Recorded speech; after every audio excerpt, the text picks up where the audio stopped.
Welcome back to another hour of Scotch Hour. I'm Noah. And I'm Jesse. All right, well, this is episode 213. And tonight we have a lineup filled with some intensity, adaptation, and craftsmanship. So first, we're going to dive into the wonderful universe or world of Ardbeg and explore their Ardbeg Days newest edition, the Smokiverse. From there, we'll try out the craftsmanship of Loma Mexican restaurant there in Parker, and then finish it up with a high-octane movie review of The Ballerina from the John Wick world. Or universe, if you will. All right, real quickly, thank you to all those viewers who watch us on YouTube and Rumble. We greatly appreciate all of you, as well as the many different podcast listeners. They can find us on one of those many different podcast platforms. If you do like our content, please like, share, and subscribe. Leave some comments down below as we go through this particular episode here. Let us know which of what your order of favorite John Wick movies are, and maybe which Ardbeg Day edition that you like the most. With that, I'm going to toss it over to Jesse to get us all started.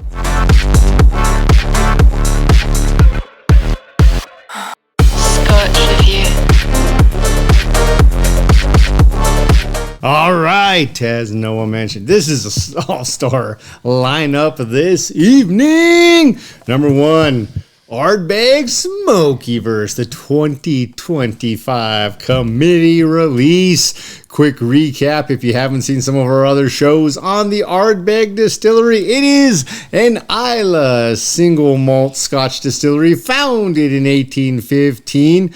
Currently running one wash still, one spirit still with an annual capacity of 1,250,000 liters per year. Loch Ugadale is their water source. And ultimately, even though they were founded in 1815, they've been producing illicitly whiskey since 1798. Huron Walker took full control of the Ardbeg Distillery in 1979 as we give you the recent history. However, in 1997, the distillery was bought by Glenmorangie. These guys, man, they like their plastic toppers, don't they? Well, we're about to find out. They've done some great things. It's had a lot of wonderful experiences for Noah and I. The Tribon is no exception to that rule. Probably right now still my favorite to this date. Although, man, you can't go wrong with the Harpy's tail or a unicorn's tail. Either way, we'll roll off lots of different episodes. If you want more history, let us know, but otherwise we'll throw it back to Noah and talk about some tours. All right, well, we are in the summer months, so therefore Ardbeg is open 7 days a week from April through October from 9:30 to 5 p.m. But don't get your hopes up too much about showing up there in June, because in June we are going into the silent season. So from June 9th to June 30th, there are no tours at the Ardbeg facility. All right, well, from there, after the silent season is over, you can enjoy the classic tour, which is 22 Great British Pounds, 1.5 hours long. You get the guided journey of the distillery, plus afterwards, you are able to enjoy 3 drams of their core lineup. The other one here is the classic with the limited edition drams. Basically the same thing, except that you get the limited drams instead of the core. Really, that's basically the only 2 tours that's currently listed on their website. They do have some other types of experiences, mostly tastings. They do have something that's called like the Weekend Wanderer, where you get to wander and learn about like the area and the distillery, the people that live there. But it's not technically a tour, if you will, so you can look that up on the website if you like, but those are the 2 main tours as of right now. All right. Well, this particular scotch, let's just give you the basics here. As Ardbeg themselves speak it, hey, it's that time of year ago. And for 20 years now, they've been throwing open the doors at the Ardbeg Distillery for Ardbeg Day. This year, that day was Saturday, May 31st. So 2025, 5/31. This is the first whiskey they have ever made with a high gravity mash. Ardbeg Smokiverse takes their single malt's classic peaty character to a new frontier of flavor. Upon first sip, we are expected to taste a vibrant burst of fruity ether notes, rather like smoked bubblegum, which sounds super freaking exciting to me. I love bubblegum. Along with aromas of barley, the peaty notes collide with juicy tropical fruits before sinking into a rich depth of muscovado sugar. This is here at a 48.3% ABV, and we are both excited to try it. As we pop open this box, by the way, the box is sexy. The box alone, this could be the ugliest bottle ever. It's not all about what's on the inside. And you definitely do judge a book by its cover. Yeah, and a box by its color. And with that, we say this is a 5. You open it up, they've got some great detail. Here's where Ardbeg occasionally leaves us wanting. A box, 10 out of 10. A bottle, well, it's an Ardbeg. With that, though, it is the traditional Ardbeg, a deep green in color. They've got a nice, solid feeling foil upon the top. Yeah, this peels off very nicely, so well perforated. Great A. Plastic topper, at least they do have some impression of the Ardbeg A. But real cork. Glenmorangie does like to use their real cork. Oh man, it's no joke. Bubblegum and smoke.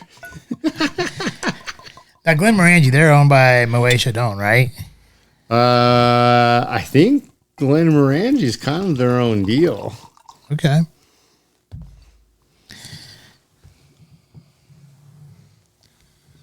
Dude, this literally smells like smoky bubblegum. Does it?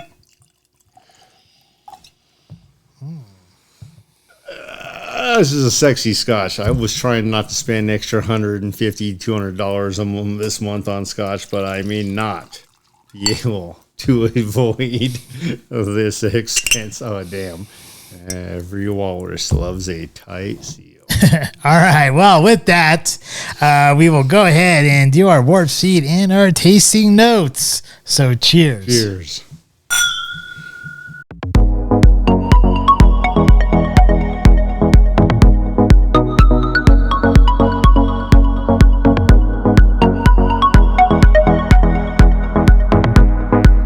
The 2025 Ardbeg Day newest version to the family, the Ardbeg Smokiverse with their high gravity mash.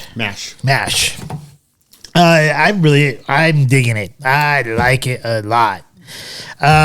First of all, the presentation, the box is phenomenal. I love the I guess, I don't know, do you call it foil? Well, I don't know, what do you call that? It's an iridescent foil. Yeah, so that I like that. I think that's great. I love the design on there and all that. Like how they use the real cork. I love the fact that they're using foil.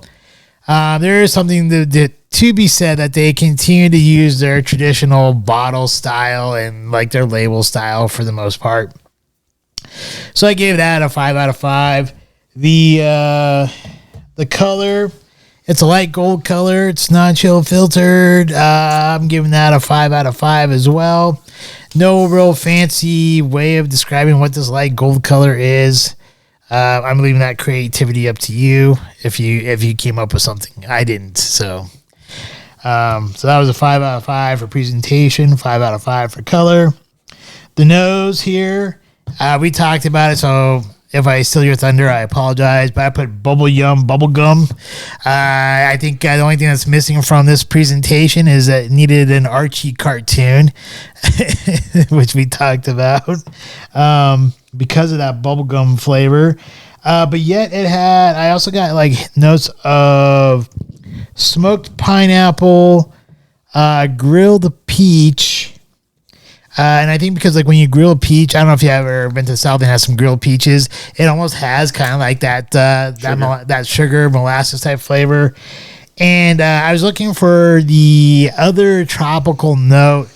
I think after talking with you and during our warp speed session that everyone kind of gets to watch us go really fast, I think I'm settling on guava possibly as the other tropical note. With also some toasted sourdough and a subtle hint of aniseed in the nose. I did enjoy the nose. I liked it, but it wasn't my favorite part of the Scotch. So I gave it 20. I gave it 26 out of 30. I love the nose. Did you? I do. Not I did. The palate, or the mouth, or I guess the palate. I gave this 27 out of 30 points. To me, it was creamy with notes of tar, tropical fruit sweetness, along with some clove and wood notes. I really just love the way it blended together in my mouth and how it felt. Especially when you're drinking out of like the rocks glass, that creaminess was so divine. I loved it. I loved how creamy it was. I didn't really get that creaminess so much in the Glencairn, but it was still really nice. I gave that 27 out of 30. The finish for me, it was long and dry. With at the front, it had sweet tropical notes, but then after that dissipated, it was a really long-lasting finish that coated your mouth with an oil film, at least for my mouth, anyways. And then it also left notes of tar and smoked peat, which I really actually enjoyed it a lot. And I gave that also 27 points. My grand total was 90 points. Would I take this to a black tie fair? Yes. Game night. If it wasn't a limited edition, I would say yes. But it's worth it. Yeah, is the juice worth the squeeze? I don't know if it is on the game night, but depends if there's someone like Anna de Armas, known as Eve from the Ballerina. Maybe then I would say yes. And it does have a spot on your shelf. I'm going to say yes as well. All right. I'm kind of surprised you only gave it a 90. I could have probably go up 2 points. I do think you're more refined in your Scotch preference than I am, so it actually surprise me at all. But I'm not an Ardbeg guy, and this is sex in a bottle. All right. So here's the thing. I thought about giving it a higher points on the nose. Probably about at least maybe another point up on the nose, and possibly another point or two, another point on the palate, and also another point on the finish. So I was kind of looking at maybe a 93, but I was just kind of considering it, and I wasn't quite. You weren't sold. I wasn't sold on a 93. I felt a lot more comfortable on a 90 than I did a 93. But maybe by the time our hour is up here, I will be more leaning towards the 93. Dude, I'm only laughing because the 93 is absolutely 100% what I gave it. It got a 93 from me. And as we know, I'm not an Ardbeg guy. And I am an Ardbeg guy. And I'm honestly I am toying with the 93. Like I said, I kind of I dialed every category back by a point. And, but I could easily give it a 93. And, I think what it is that I didn't want my initial tasting to be that far off, so I wanted to wait till I guess later in the show to see if I want to give it those 3 points. All right, that's totally fair. So for me, this is some people say love at first sight. This is love at first taste for me. Okay. First of all, more and more, I'm appreciating the distilleries. Let me backtrack 1 second. You're 100% right. I was the one that was wrong. I keep thinking about Glenmorangie and their giraffe tall stills and everything else, and always think of them separate. But they are 100% owned, as you mentioned, by Louis Vuitton Moet Hennessy. So they are owned by that group. So and why the fuck did I think anything else? It's France. Like, nobody owns anything independently. What, really? Like, owned by the man. So Ardbeg presentation, 5 out of 5. Keep it real, keep it beautiful. Part of me thinks that the reason they don't do the solid wood topper is you can't do that with wood, not cost effectively. So I do appreciate the imprint. I really appreciate the solid cork. Your bottle has grown on me, and the box is dynamite. 5 out of 5. Color! All right. This is sexy summer. Golden beach locks on a Bond babe, also known as I mentioned already, sex in a bottle. 5 out of 5. This is absolutely flirting with disaster on the crazy hot scale. This is a 10 on the crazy and a 10 on the hot. The nose is where this one first won me over. And again, I love a good smoky peaty leathery scotch. No leather here, but definitely lots of smoke and peat and surprise. So, as Noah mentioned, I'm a bubble yum fan. Bubble gum, shrimp comp. Smoked bubble gum right off the bat on the nose. Very enticing. Sweet, yet smoky, mature. Anything that brings a little bit of youth back into my momentary life is great. Barley. Here's where it's interesting. I got this little whiff of all these beautiful things from life, including vanilla, fudge, and butterscotch in all the different interesting ways. And a lot of people have talked about the muscovado sugar, and I think that's really where it all comes out. But I get the slightest hints of some of my favorite fruits, and that includes peach, pineapple, and strawberry. I can't beat this nose. It is a 28. This has got to be one of my highest ever scores on the nose. Definitely a 28. This was my tying high spot with the palate, also a 28. Again, sweet, smoky bubble yum, delicious. That sugary, sweet creosote, as you mentioned, the tar, intermingling with peat and smoke and pineapple and peach and more smoke and more peat and some strawberry. Those tropical fruits, with in particular the pineapple, do pop.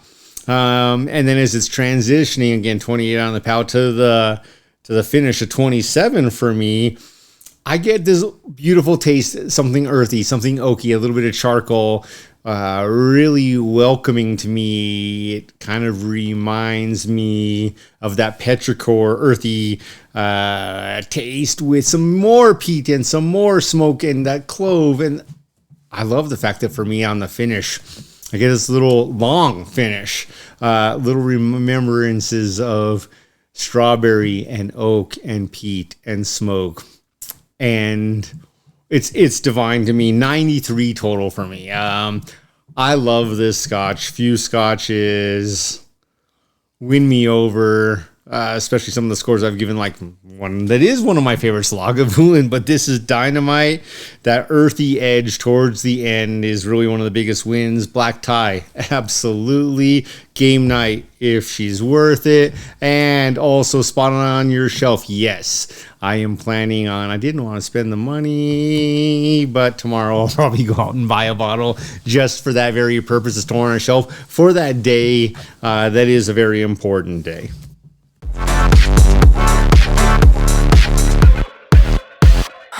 It's time for our shout-outs. I don't know what is going on in LA right now, but I will summarize it from my extrospective perspective. I'm not there, but if someone's throwing rocks at me or my vehicle, I absolutely consider that acts of aggression and not just So you're not saying it's peaceful. Yeah, it's not a peaceful protest. I am absolutely not saying that. And so for the leadership, and I'm going to simplify it as that the leadership in California be like, it was a peaceful protest. These are your police officers you are saying were peacefully being protested against with boulders being dropped off bridges and thrown at them in their cars that could literally kill a person. Disagree. Agree to disagree. So be it. Get it together. And I'm going to leave it at that. Well, I think what's going on in LA, it's easy to just say, get it together.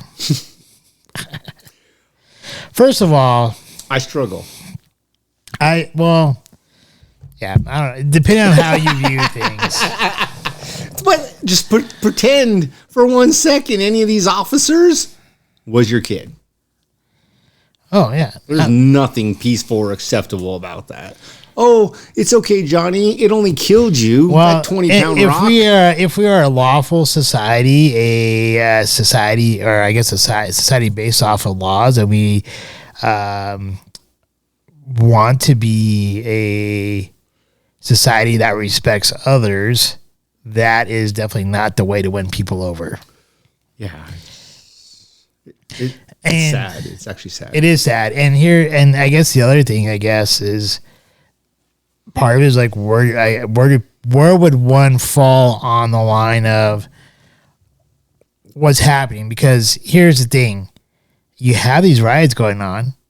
With the people that the ICE picked up, they even gave out a list of the people. These people all have committed massive crimes. Felonies beyond. Yes. And then you got these people rioting saying to release them. So are you on the side of law and order and to make have a more safe society and one that where people are here legally? Or are you on the side of lawlessness where it's okay to threaten, kill, or maim others and not have a society that's based off of rules and respect for others? I don't know. I think that's what it's coming down to at this point. The biggest point I think that you just mentioned there, the people in leadership are essentially the parents of all the citizens. So they're trying to protect them all. But if some are literally putting others in harm's way and you don't do something, that's when you become the problem as a parent. It's tough. It literally is tough. You got to back up the truth. Like, yeah, you're going to do some time. Do the crime, do the time.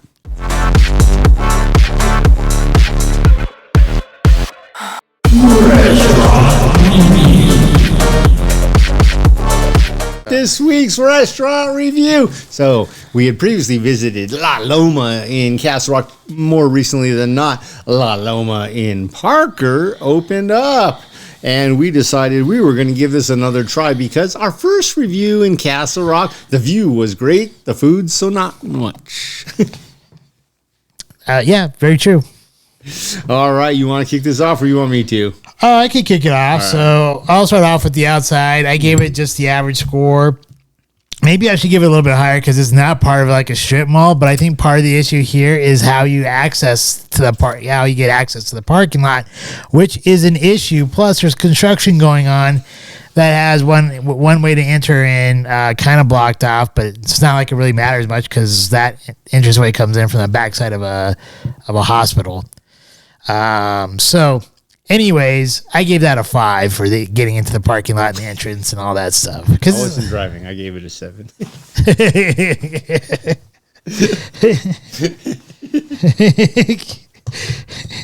The inside of the building, I actually like the inside of the building, but I think you made the comment that it was it used to be an old Carrabba's restaurant. Italian restaurant at one point. And you can still kind of see those notes from like the bricks on the inside and stuff like that. So therefore, I actually really did like the inside. So I gave that a 8. Nice.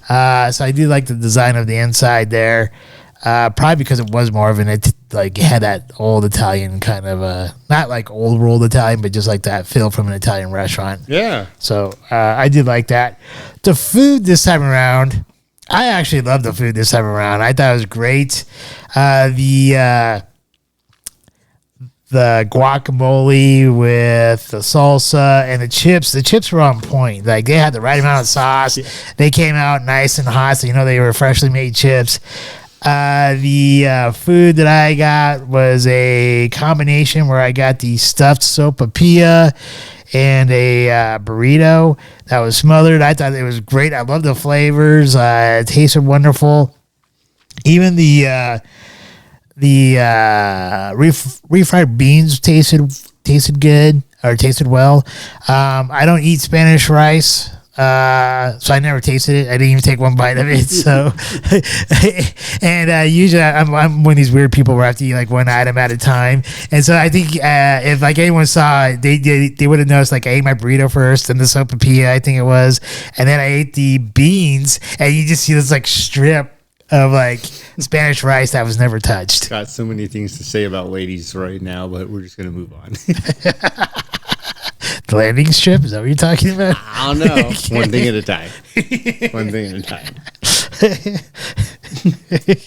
Well, anyways,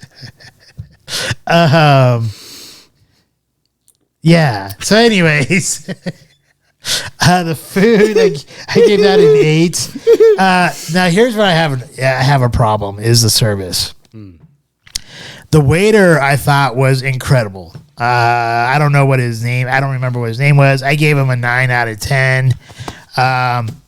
But here's the problem: I'm not basing my score off of him. Dude, okay. Well, not entirely. My score is skewed because I'm going off of like the weight of the hostess and the manager. The manager that walks by, he asked all the tables around us how they were doing. And then when you tried to reach out or say something to him, he just ignored us and walked right by the table. So really what I gave it was an average of a 6 on the service. But our waiter himself was a 9. But overall, I gave it a 6. Probably, I mean, if I was just basing it off the manager and off the hostess, I would have given it like a 3 or a 2. But I figure 6 is kind of like a nice mediocre spot for that. The value, I gave that a 6 as well. So my overall was a 6.6. Now, if I take out what happened to the manager and the hostess, then that would have been a 7.2. But when I meet a friend there, no, because of what the manager did and what the hostess did, I cannot see going back there ever again. So I would not take a date there, and it's not a destination spot. Too bad, because the food was great and that waiter was awesome. Yeah, it was really disappointing because the waiter really saved the day. So for myself, I gave the exterior a little bit higher. Again, I wasn't driving, so I wasn't the one who had to come off of Parker Road and then whip around a roundabout ride into the first exit. People riding. I could see like everyone's riding everyone's ass, and I'm just like, dude, I know we're all hungry, but like, be cool. I just want to get a margarita and some chips and salsa. Exterior though, I did think was okay, a 7. The interior I also thought was great, not an 8 like you. But it was good enough that it was still a 7 to me. It wasn't quite romantic. It wasn't really any better than Real de Minas. And it's bigger though, and that's what makes it better in the sense of it feels more open. It has more potential. The ceiling being higher made a big impact. Very open. I did like that piece. But at the end of the day, I'd rather go sit on the patio, the upper patio, Real de Minas, than inside that place. But 7 exterior, 7 interior service. We're going to save for last. Food for me was a 9. The crispy chili rellenos did the same damn thing they did last time. This time, though, they tasted great. When I say they did the same damn thing, I cut them open with my fork, splattered all over my Tommy Bahama shirt. Silk, most of it came out. It's fucked. But whatever. $200 shirt. End of the day, we use it for yard work and smoking now.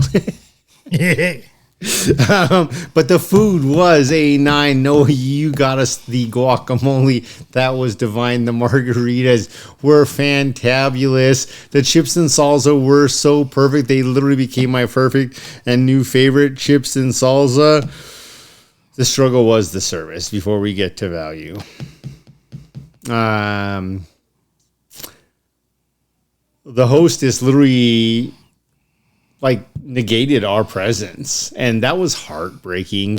And then when I went to go flag down the manager, I'm like, I'm not wearing a Trump shirt. Why are you hating on me? Like, what is going on? Like, literally, that's how I felt, is that nothing was okay, because after we'd been sitting there waiting, a family of 4 came in and was seated before us. And part of me is like, so you've got 12, and I took pictures. I've got them. You got 12 open seats just in my left side view, and this family of 4 is immediately getting one of them. They're all 4-person seats. Are we not getting a seat because we're only 2? Like, were they trying to push us to the bar? I don't know. Any of this communication would have been good. If they say you can sit immediately at the bar when we walked in, we would have. God damn, the chips and salsa was good. So ultimately, I gave the service a 5 because for me, our waiter was a 10. The manager ignoring me when I'm trying to flag him down and be like, this is not okay. Like, I'm trying to give you feedback. You're a new establishment here, and I'm literally just trying to give you feedback not okay. And he was at the Castle Rock location when we were there wearing the same goddamn jacket. Now remember, because this is a nice damn jacket, but his attitude was shit. So ultimately, the value, because of the service, is only a 5, and because of that, my total score was a 6.6. I'm just laughing because we both got 6.6. I know, in different ways, which is funny. And here's where it's heartbreaking. I wanted to go back the next day and get more chips and salsa and another margarita, but I'm like, this guy was a jerk. The hostess made me feel like I'm an illegal immigrant. Imagine that, right? Like, I'm a Native American Indian in my blood, and I feel like the illegal immigrant. So only because of principle, not because of quality, I would not go meet a friend there. And it's heartbreaking because I really want some more of that chips and salsa, but I will not ever take a date there unless that's like her dream, and then she's going to have to pay it forward. And it is not a destination. But it was so close to being yeses on all 3 of those if it hadn't just been for the shitastic service from the hostess and the manager, not from our waiter. Waiter, you were a 10. You saved the day. Like, at the end of the day, you were the one reason I didn't implode. You were fantastic. You were like a race car in red. I was like, you know what happens to a race car in I was red? like Mad Max, and he was like Charles Leclerc. Everything's cool, right? Like, I know I did you some wrong, but we're cool, right? And I'm like, yeah, man, we're cool. There was like definitely steam coming out. You know what? Fuck Russell. There's steam coming out of the top there. Dude, it just wasn't right. No, it wasn't. And honestly, it's like the way the hostesses acted is a reflection of the management, because there was a point when we were waiting to be seated how he reprimanded them right in front of everybody that was in the foyer area, which was incorrect on his part. Yeah. He was a piece of shit. He was. And the funny thing is he's Mexican, and all the hostesses were what appeared to be white females. Yeah. Reverse everything. Yes. Except for the sexism. That's too bad. I don't know. It's so sad because the food was so damn Yeah, good. I wanted the other day. I was thinking about where I wanted to go for dinner. I'm like, oh, I can't go back to that place. Just out of principle, like you said.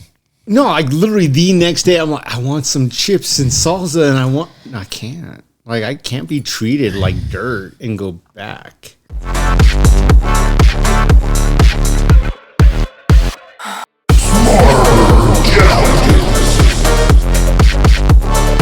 All right, who's excited for the fireworks? This week's Smarter Challenge. Noah gave us the Ballerina 2025 film review. Theoretically, I think if you really look at the timeline, this is like 4th after Continental, John Wick 2, John Wick 3, then the ballerina in the John Wick Wikiverse. But man, it was great. It is a 2025 American action thriller film.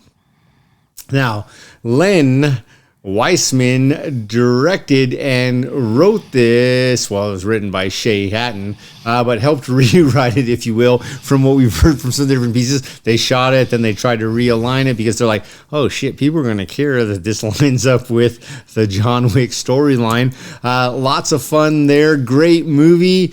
Where do you want to kick off? If you guys don't know, if you've never seen a John Wick movie, that is something we are here to help you change, because John Wick 1 is neither of our favorites, but man, it definitely helps create a basal storyline. This 2014 action, I'm going to call it an action revenge movie, of John Wick, followed up by John Wick 2 in 2017. Man, it is a great storyline, and it is also, for me... Are you talking about John Wick is a great storyline, or are you talking about the ballerina is a great storyline? I'm just talking about John Wick in general. Okay. So the John Wikiverse. John Wick is a great storyline, starting with John Wick 1. John Wick 1, again, though, my point was it's not our favorite installment, but it absolutely creates a sense of purpose. It does. I guess the first part here, where to start off with the ballerina. Bubblegum. I love the bubblegum. So with the ballerina, it would be wise for people to know that if you have never watched any of the John Wick movies, it would probably be wise for you to at least watch episodes 1, 2, and 3 before you see the ballerina. Spoiler alerts. And the main reason why is because the ballerina's story actually pretty much, I guess, starts within about within 30 minutes of John Wick 3. Because inside of John Wick 3, which is like John Wick 3, it begins with him being excommunicado, meaning that there's a bounty put out on John Wick because he had killed somebody on the Continental grounds. If you don't know about the Continental Hotel, that's a safe space for all the assassins to go to where they're not allowed to kill anybody. But John Wick ended up killing somebody on Continental grounds. Therefore, he got excommunicado from the Continental chain of hotels, where it's a safe space for everybody in this John Wick universe. And therefore, episode 3 starts off with all these other assassins trying to kill the master assassin, which is John Wick, who is known as Baba Yaga, and he is the one that you send to kill the boogeyman. So Baba Yaga is like the name of the boogeyman, but it's really not true because you send John Wick to kill the boogeyman. And basically, in order for him to try to rectify his situation, he needs to get free passage from New York over to Casablanca. In order to do that, he has to go to the Rusco-Roma family that's they're headquartered, or because they're kind of like a faction or a mob group or New York based, and they're based in New York. So he has to go to this theater where the director is the head of that New York base, and in there's a bunch of ballerinas that are dancing, and then Ana de Armas's character from the ballerina, Eve, sees John Wick, which is Keanu Reeves, there at the theater as he is trying to get his ticket punched in order to go to Casablanca. And the ticket punch just basically means that he's given up his rights to the family, and to where the family doesn't have to, they do one last favor for him, and then he's basically on his own from that point on. Because he was excommunicado, but still part of the family. Yeah. Fuck you. So in any case, this is where Eve's story picks up. The ballerina, and she was an orphan. Gets raised by the director. She learns to become a ballerina in the process of being a ballerina. Now, here's where I think we start getting some plot holes. Not potholes, plot holes. Well, yeah, so in the John Wick 3 movie, you see all the ballerinas having a full set of tattoos, meaning like they have the full back tattoo. But in the ballerina movie, they don't get like that angel with the cross or whatever until they actually become qualified as an assassin, if you will. And here's the other part where I didn't, and maybe They you, truly become part of the family. yeah.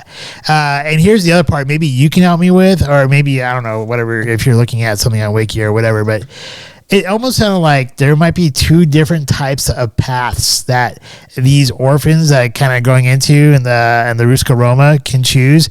They can either go into like a protectorate type of path or into a killer / assassin type of path.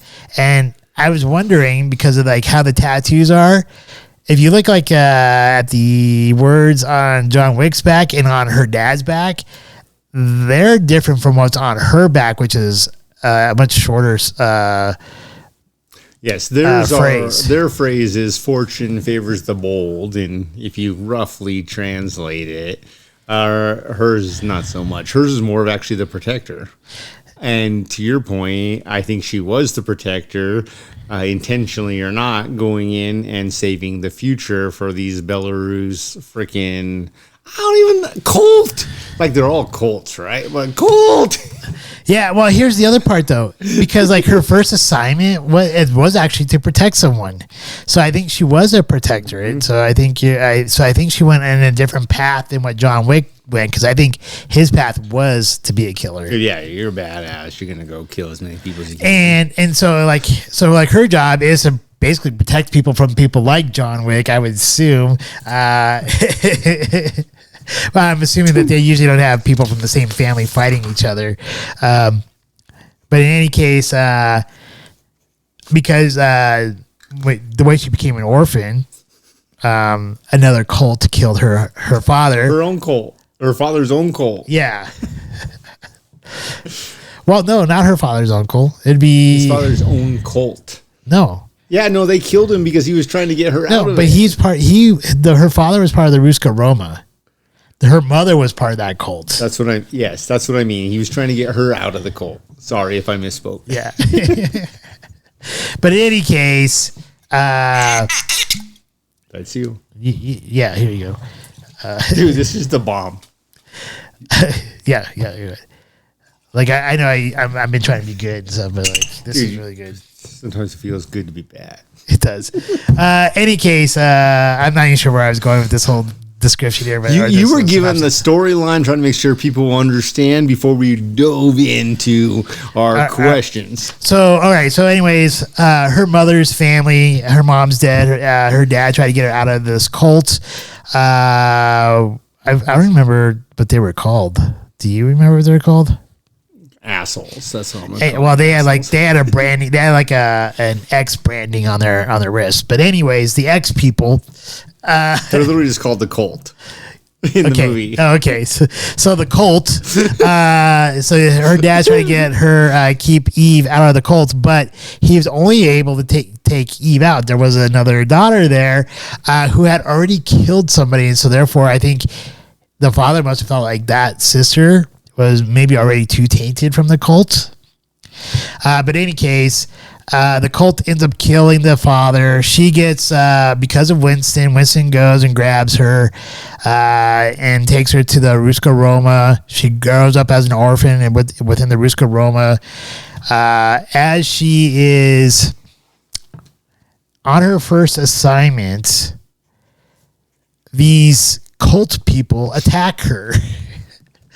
And she's like, they're gypsies. Like at the end of the day, they're freaking gypsies. So this ended up her starting her on her path to go find out who this cult was.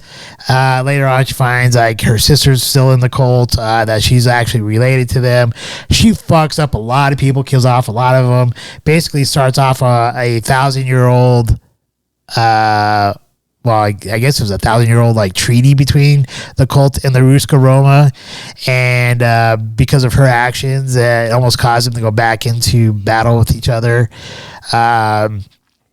And then the director sends in John Wick to take care of the situation. But really, he's like, I don't care. You have till midnight. He just got. I think that's an oversimplification. He did care, but he had a different agenda. He definitely had a different agenda. And honestly, this brings up another one of these plot holes. Is like, why did he plot twist or plot twist maybe? But why did he go help the Ruska Roma? Because really, if this is where the timeline starts to like get kind of weird. Like, how far in advance from her first assignment to where she's fighting all these people was this act? Because there's not a whole lot of time that John Wick has going from when he leaves the theater to Morocco, going in Casablanca, then going into all of his stuff in episode 4 when he's in Osaka. Plot hole versus plot twist. Plot hole, why the hell did he do it? Plot twist, he wanted revenge. Okay, revenge for what? For who? To whom? That's the plot twist. We don't need to know because that creates a storyline they can base another movie off of. But all of a sudden, that's where it makes sense. And the biggest point there is Angelica Houston, who plays the director, when she asks him at the end of the movie, is it done? And she's referring to is Eve, Ana de Armas' character, dead. He's like, yes, he's dead. Not her, but the Chancellor. And I think that is the plot twist. And she's like, okay, that works. Yeah, she's like, fuck it. Like, it's a win-win. But then when she comes back to her desk at the end, she sees a new ballerina thing showing that a war is about to ensue. Which opens up the beautiful future, by the way. Like, I think that literally leads into John Wick 4. And then also... Well, here's the other part, though, because like in John Wick 4, he goes to the Berlin headquarters of the Ruska Roma, and they have no idea what's going on with this whole like ballerina shit. Yeah, and I'm glad you educated me on that because I literally thought it was two different pieces. I didn't realize they were all like melded together, and then you like opened my eyes to that, and I'm like, holy shit, they're everywhere. God damn. All right. Throwing a few pieces out there, just in my own personal curiosities. What are a couple pieces when you think about the movie that really stick out? Like whether it's action or just like a fucking 1 second thing where you're like, God damn, that was badass. Okay, so goddamn, that was badass. I still and here and I know I brought this up when we talk about the preview too. I still think when she walks into this like ice dance club or whatever, dude, is reminiscent of John Wick 1. Yeah, when she's walking into this nightclub in New York and she has like this big furry jacket on, and you just see that sexy, and you just see like you see like this kind of like ice tunnel type of thing with her face, and that shot with the fur collar, like she looks like a total badass, and she looks hot and like a total badass, and then the other part that kind of like ties into like that scene right there, or like that walking scene, is how much she gets her ass kicked, just like John Wick. It's like, do these Ruska Roma people do like? Is there a whole theories about like getting their ass kicked half the time, and then they find a way and then they kill the people? Because that's what it seems like. I love that you brought that up because after watching that very scene, I was like, man, if I was gay, would I be this excited during the original John Wick? My guess is yes. But because it was a guy, I'm like, you're a badass. But when it's her, I'm like, yes! I'm so turned on right now. And I think the other one that kind of makes, and this is not a very big scene, but I think it's a kind of an impactful scene, is when she actually graduates from being like a trainee to being actually a protectorate. She goes into her final test, and she basically has to kill another protectorate. And she doesn't hesitate. Well, she kind of did hesitate. Because they're sitting across the table from each other. She puts her gun together faster and gets it loaded faster. Didn't pull the trigger until the other one had finally raised their gun. Yep. But that's the point. I think what was not spoken there is if they had never raised their gun, she would have let them walk away knowing that they would have been banished. And I think that to me was part of her moral code is until you actually put me in danger, you are safe. The moment you put me or mine, and as a parent, or, you know, even if you're protecting your parents as a child, that is a real piece of life. Until you put me in danger, I don't need to take another step. And here's the other part about that. When she shoots the gun at that other protector, right? Because the other protector is like, I'm basically you in 10 years. But when she actually, like when Anna de Armas Eve pulls the trigger, it flashes back to when she was a child and pulls the trigger to save her dad. And I was wondering, like, is this kind of like a scene showing like her loss of innocence? Absolutely. It was foreshadowing and pre-shadowing, if you will. It was beautiful. It was absolutely dynamic. Now, a couple other less emotional scenes. You picked good ones, Noah. Mine are going to be the generic ones. Number one, sexy as hell again. She goes in at the Continental to go buy a bunch of guns. Again, reminiscent of John Wick. When did she buy a bunch of guns at the Continental? I think she went to like some like... Oh, you're right. Well, I just assume it's the Belarus Continental or whatever. Like, I think wasn't she like? She's like, it was like some like off stores. Like, yeah. Okay. I still like just can envision it as like one of these side pieces, kind of like in John Wick 2 when he's in Italy and is it the Continental he's buying the guns from? I think he was still in the Continental. I think that because he went to go see the concierge or the sommelier, which would have been inside the hotel. But here, it was like she went to was it like a toy maker or something like that? That was just like down the road. Definitely maybe? My kind of toy. But regardless, I loved that scene. That was a good scene. I want to go to my next favorite generic one that just had like the immediate like badass impact, which is when she saves her first mission. And do you remember what flashed? $750,000 paid. Oh, dude, I was so ready right then. I'm like, that's funny because sign me up.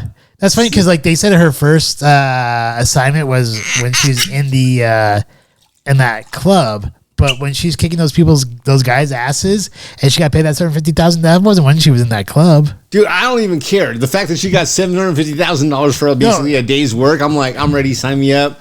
Like, but it was kind of funny though because she was like in that other club and she like. They're like, were you stuck in the elevator? And she's like, oh, yeah, it was really scary. It was really scary. She walks right out. It's funny how she keeps on picking up all of her knives from all the people that she like stabbed. Yeah, I loved it. And then the one that was very dynamically, well, it was emotionally trying if you have an EQ and you're tying yourself to the characters is when she's going through the battle with the flamethrowers and eventually the water and then fucking faces John Wick. And that whole scene was also like just beautiful because it's like just when you think you just extinguished the flame, like you have just been putting out a fire and saving your own life, fucking John Wick comes around the corner. You were sent here to kill me, weren't you? God, like, where do you go from there? Those were some of my like most impactful, like right off the bat. But I loved the ones you mentioned because they are emotionally, EQ wise draining. Like that's real. Yeah. So I guess here is the what was that? What question? Oh, here's a question for you. All right. Maybe on a scale of 1 to 10, or maybe you don't even have to do it on a scale of 1 to 10. How well did the ballerina match to the flow, style, and all that of the John Wick universe?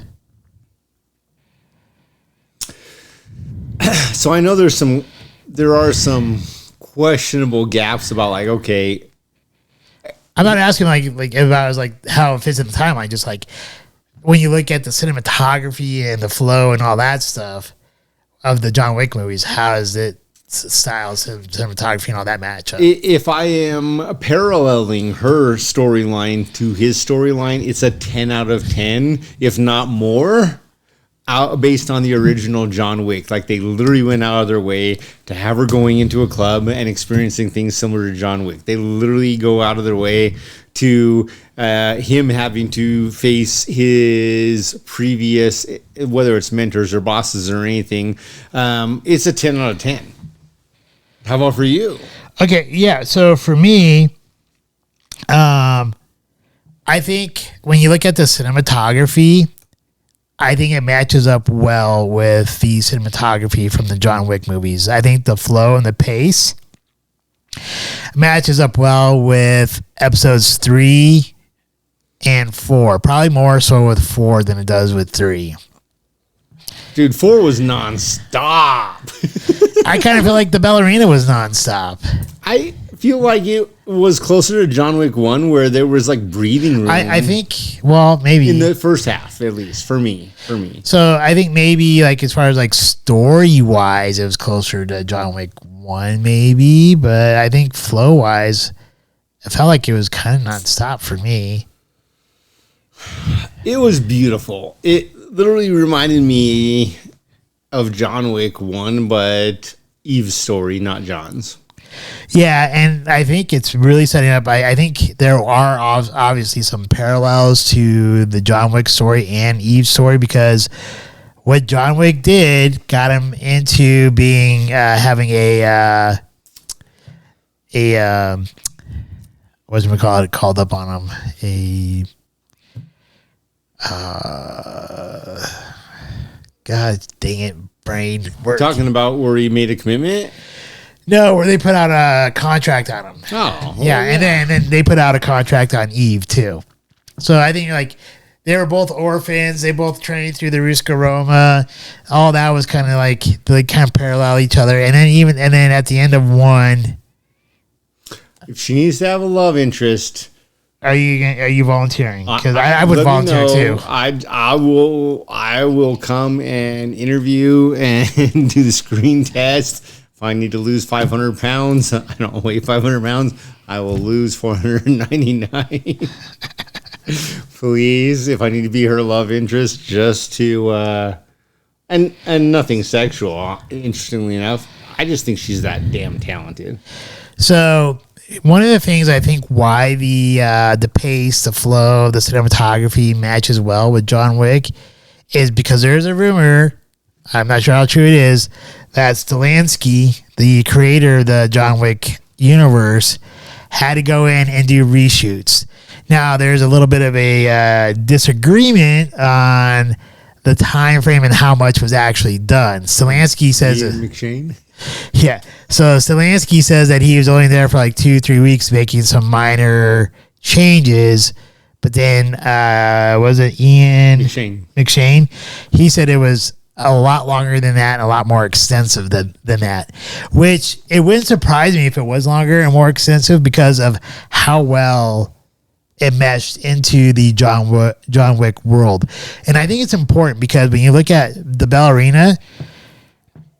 If I were to watch that and I watch one of the John Wick movies, I think I would be able to match up how like they're probably from the same universe or same Wikiverse or whatever storyline. However, if I were to watch the Continental, I'm not sure if I would get that same type of feel. The Continental show was my biggest letdown. Not that it was bad; it just wasn't a letdown. Winston's character, Ian McShane, was not portrayed the way I would have loved it in the Continental. However, the ballerina and everything that transpired there was absolutely everything I wanted and more. Like, and that's I'm saying that like it was everything I wanted and more, from a sense of I believe in equal rights, and I think Eve gave her justification that I don't need to get your seeds, like I'll take care of myself. And it was literally emotionally arousing. I agree. And what I'm really excited for is that there's going to be a Kane spinoff. That's going to bring in the Japanese daughter and Kane. Yeah, and we've been talking about that since John Wick 4. Like, they got to do it. Yeah, so that's in the works too. And we know that the ballerina Yeah. and Kane. Well, and the ballerina, we know there has to be a second one because of the way it was left off. I mean, there doesn't have to be, but God damn it, we want it. It's already paid for itself. It's been out a week and it's paid for itself. So yeah. Is there anything else that you would like to talk about this on this particular movie? No, the last things I want to say is Keanu Reeves, thank you for coming back and reprising your role as John Wick. You did it brilliantly and intelligently here as much as ever. Ana de Armas, thank you for your role as Eve. Again, just brilliant. You can't ask for anything more. Angelica Houston as the director, brilliant. I gotta say, Gabriel Byrne. Fucking, I hated the Chancellor's character, but Gabriel Byrne, you're still sexy as ever. Every piece of this movie, and Ian as Winston, again, sexy as ever.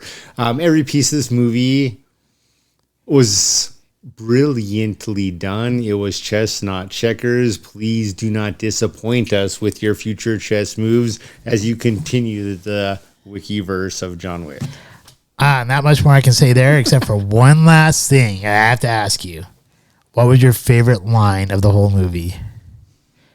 And please don't let me down. Well, I may let you down, but so let me give you the quick breakdown. John Wick is going around kicking some people's asses, and all of a sudden, people realize in this Chancellor's Belarus environment that they're all being directed to kill and go after John Wick, and John Wick's coming after them. There's hundreds, if not thousands of them, and there's one John Wick, and a dozen of them are sort of going after him at this moment, and a couple of them are like, let's go get him. He's like, are you fucking crazy? That's John Wick. This is suicide. That's not a direct quote, but that's the basis. Yes. That was the quote I was looking for. Suicide. Like, man, I just think that's like amazing because it really portrayed the impact of presence. Yes.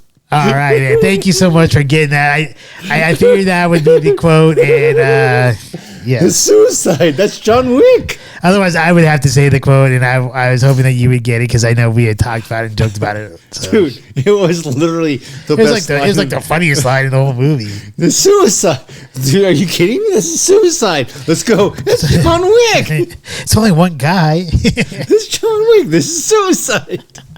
It was brilliantly played. It was. Only because it's like, hey, man, it's only one atomic bomb. This is an atomic bomb. This is suicide. Oh, here's the other impression I got before we end this all together.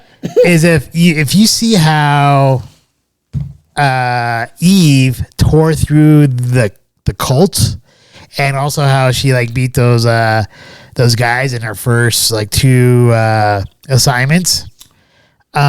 And then you see what John Wick has done.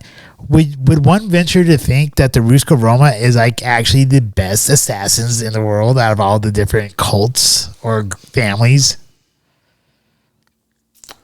Now you mentioned a particular Japanese clan, the Zanes. Well, like there's Kane, not Zane, Kane. but I'm not sure what family he's with. And then there's the Osaka guy.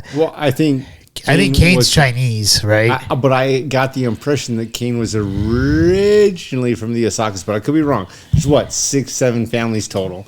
Because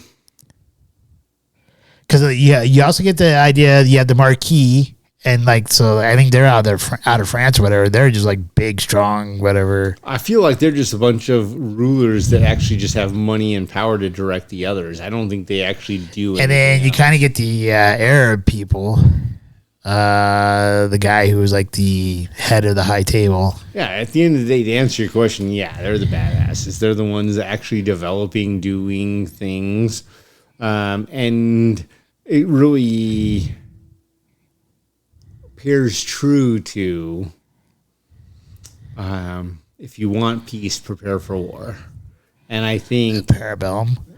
yes, but it's It's Suvis ver parabellum. The whole saying is a little bit more complicated, but parabellum, yes, prepare for. If you want peace, parabellum. Parabellum can be one word, but if you're saying the phrase, it's two words, parabellum. And it is, if you want peace, prepare for war. And that's the parabellum piece. And I think that ultimately that's what they're doing. And people don't understand the importance of a strong military. Clearly, Canada doesn't, but America does. And if the world doesn't realize, and I think Germany's realizing it right now, if the world doesn't realize the best way to prepare for peace and to get peace is to prepare for war, like if no one has a bigger stick, then they are all going to do what you say. The bottom line is you have to be good. And once you become evil, then they do actually need to break your stick. All right. Well, I'm sure we could talk more about this in the John Wick universe. Talk about this for years. But with that, let's. I guess we'll leave it here unless there's anything else, and then I guess we'll find out what our next week's Smarter Challenge will be. All right, next week's Smarter Challenge. We're going goofy as fuck. We're going to go and see How to Train Your Dragon. All right. And the reason for this, though, is to really perceive and interpret, and this is the key point, How to Train Your Dragon, but perceive and interpret what was the purview of the Vikings versus the Vikings and the younger Vikings pairing with the dragons to overcome the tyranny. All right. Sounds like a plan. All right. With that, if you made it this far, thank you very much. We greatly appreciate you watching us on YouTube or Rumble or listening to us on one of the many different podcast platforms. If you do like our content, please like, share, and subscribe. And let us know what your favorite part of the ballerina was, or what order of the John Wick movies that you would put them in. I don't think we've actually talked about our order. But let us know what order that you would put all the John Wick movies in. I can definitely tell you that the Continental would be on the very bottom of my list. The ballerina actually might be pretty high up there. And then let us know if you've had a chance to try the Smokiverse from Ardbeg Day, their newest 2025 release. 31st. Let us know if you tried that and what you think of it, and we'd love to hear from you. With that, I'm going to pass it over to Jesse so that way he can close us out. Remember, life is great. That doesn't mean it's going to be easy, and God damn it probably shouldn't be, because you won't appreciate the great times if you haven't gone through some hard times. Do not drink and drive. Drink responsibly. Man. And until next week, where we go a little goofy and we watch How to Train Your Dragon. Na na na na na na na na na na na na na. Scotchman. Cheers. We hope you enjoyed this evening's episode of Scotch Hour. If you did, please like, share, and subscribe. Also, if you have not done so already, please become a Patron member, with memberships starting as low as $1 a month. Thank you, and hopefully you have a wonderful evening.